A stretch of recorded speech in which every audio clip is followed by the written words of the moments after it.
Hello once again, Commanders, for another explosive episode of Testing Ground, where we abandon all logic, reason, and physics to push vehicles to their absolute limits here in World of Tanks. Today, we're going to see what happens to a shell's range after a ricochet, discover how many EBRs it takes to ram a formidable mouse into rubble, and aim for a high score of 59 vehicles destroyed by one single high-powered ramming maneuver.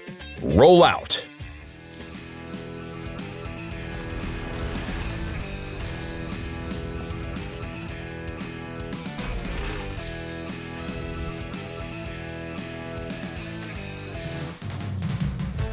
One of our subscribers stated that a shell loses firing range after a ricochet, therefore making it impossible to hit a distant target with a bounced shell. According to our definition, a distant target is more than 500 meters away. Interesting theory. Let's arrange some tanks and see if we can prove it. We pulled together a bunch of FV-4005s and dropped them into the highway map. Our shooter is the E-25, with the ever-reliable mouse acting as our ricochet target. Ready, aim, fire!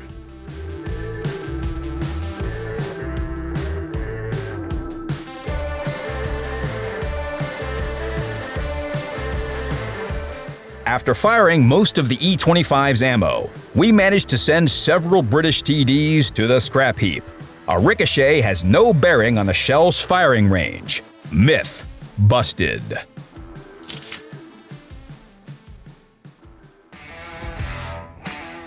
We haven't had any speed-based experiments for a while now. Time to fix that. One of our regular viewers suggested an interesting idea. How many EBR-105s would it take to destroy the formidable mouse by ramming it?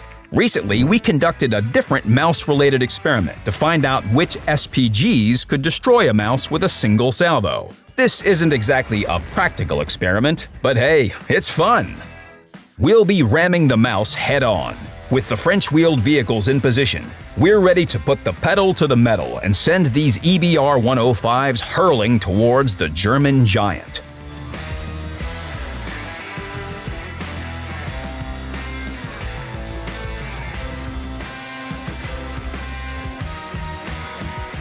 Looks like the mouse's frontal armor is a little too thick for any of the wheeled vehicles to dent. Let's try again, this time from the side.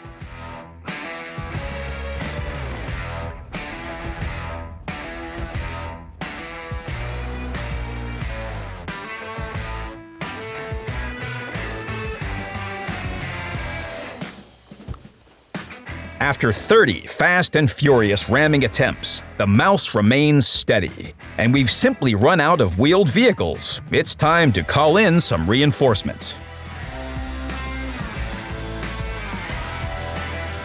After a new batch of EBRs are deployed, we finally managed to uncover the answer.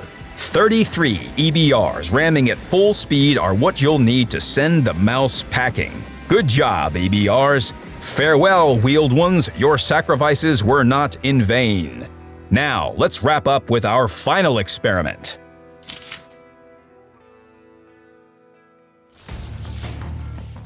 With our last experiment, it's time to increase the ante and scale things up, big time.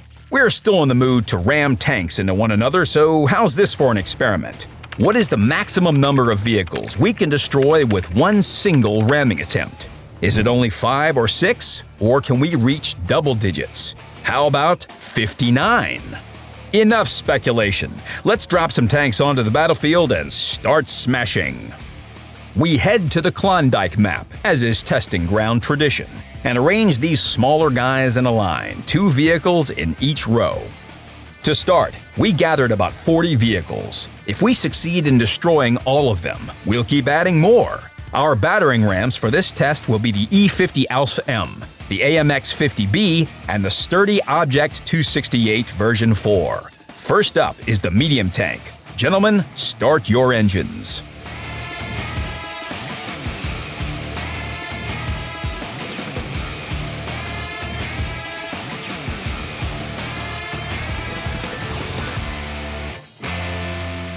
That result isn't what we expected, but we can't be disappointed when we still managed to destroy 21 vehicles. Our next challenger is our French Heavy, determined to get the high score.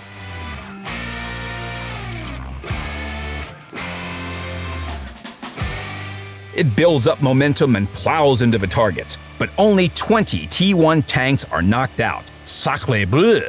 That's underwhelming, so hopefully our final challenger can make some sparks fly. Time to shine, tank destroyer!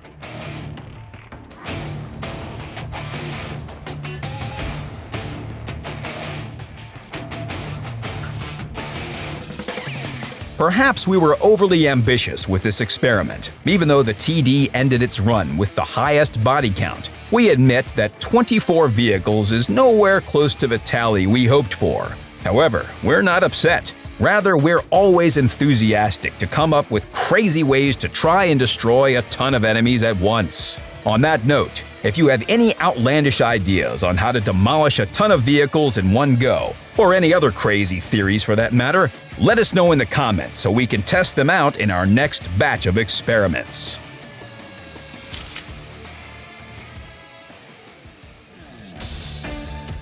That's all for this episode. Make sure to subscribe to the channel, hit the notification bell, and leave a comment below for our next episode of Testing Ground. See you soon.